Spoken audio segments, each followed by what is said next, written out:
Water is a prerequisite for all life on Earth. It moves through the landscape as nature's own blood system.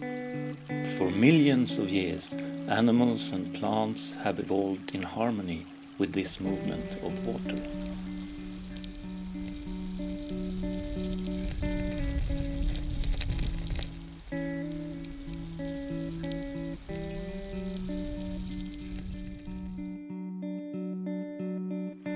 The traces and wounds from human progress have adversely affected nature. We have dug ditches that dry out the wetlands.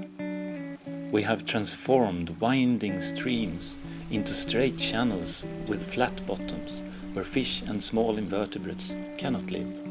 We have also built dams that prevent the fish from moving upstream.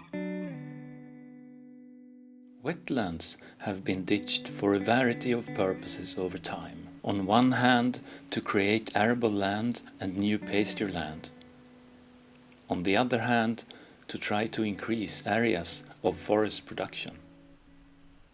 Idag jobbar vi med att fylla igen de gamla dikena som inte gör någon nytta längre och återställa våtmarkerna så att de ska få tillbaka sina viktiga naturliga funktioner.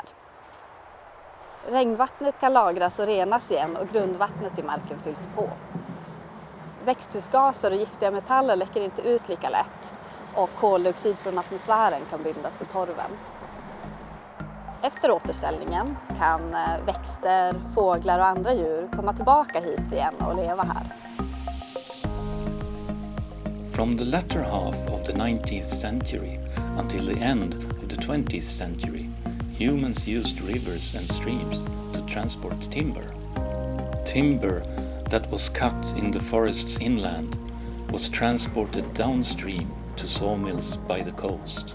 To facilitate the timber's journey, the waterways were straightened out and the bottoms were cleared of large boulders and other natural obstacles. Man tänkte inte på att variationen i vattendragen skapade viktiga livsmiljöer för fisk och bottenlevande djur. Nu när vi återför block, sten och grus så återskapar vi de här miljöerna där djur och växter trivs. Felaktigt lagda vägtrummor utgör också hinder för fisk i mindre bäckar. När man tar bort dammar och byter ut vägtrummor så kommer det kunna vara mer fisk i vattendragen. Och det är ju också att vi får mer fisk i havet. The efforts that are made now help mankind, nature and the climate. We become better equipped for extreme weather as wetlands can capture more water during floods and portion the water out during periods of drought.